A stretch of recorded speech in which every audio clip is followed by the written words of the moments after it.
Assalamualaikum warahmatullahi wabarakatuh. Di sini saya akan memaparkan hasil UAS pemahaman tentang peserta didik dan pembelajarannya. Saya Yunitas Bedina Taufifa dari PGSD kelas F. Yang pertama, deskripsi permasalahan. Dilihat dari hasil belajar peserta didik, yaitu rendahnya fokus peserta didik saat guru menjelaskan materi pembelajaran dan kurang aktif dalam mengikuti pembelajaran, khususnya mata pelajaran matematika, materi ruas garis, dan sudut bangun datar. Hasil asesmen profil peserta didik. Peserta didik kelas 2 di SD Negeri Togosari Kulon 1 menyukai kegiatan yang dilakukan dengan permainan, menggunakan media yang mengeluarkan suara atau audio dan visual berupa gambar dan video. Jika dibandingkan dengan kegiatan belajar yang berbasis pada kertas.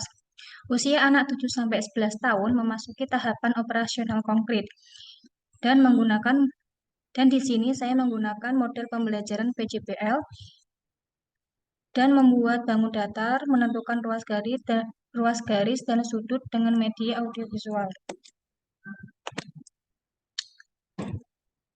Selanjutnya, gaya belajar peserta didik. Yang pertama, gaya belajar visual, menggunakan modalitas belajar dengan kekuatan indera mata. Yang kedua, gaya belajar auditori lebih banyak menggunakan modalitas belajar dengan kekuatan indera pendengaran. Yang ketiga, gaya belajar kinestetik saat berpikir lebih baik ketika bergerak atau berjalan. RPP yang dibuat guna memfasilitasi pembelajaran. Di sini RPP-nya tema 4, subtema 2, pembelajaran pertama dengan mapel Bahasa Indonesia, SPDP, dan Matematika.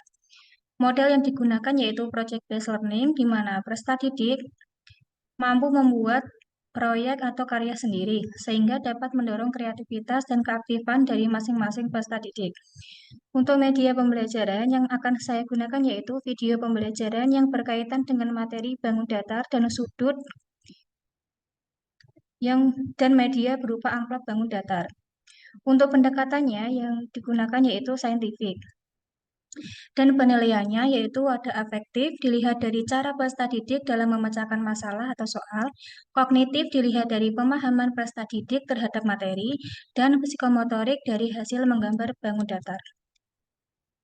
Untuk output yang terjadi di lapangan, belum sepenuhnya berhasil karena dalam pembelajaran saat peserta didik diminta berdiskusi, masih terdapat peserta didik yang masih sibuk sendiri dan kurang aktif dalam diskusi.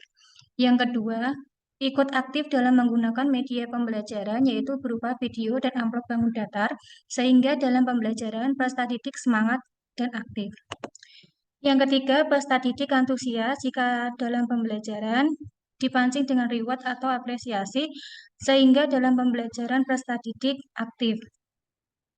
Yang keempat, belajar sambil bermain, misalkan dengan percobaan sehingga pembelajaran tidak membosankan. Hal yang dipelajari pada proses ini.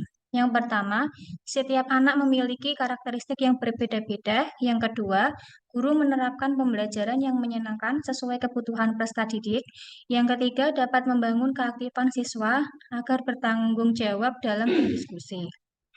Sekian pemaparan dari saya, kurang dan lebihnya mohon maaf. Assalamualaikum warahmatullahi wabarakatuh.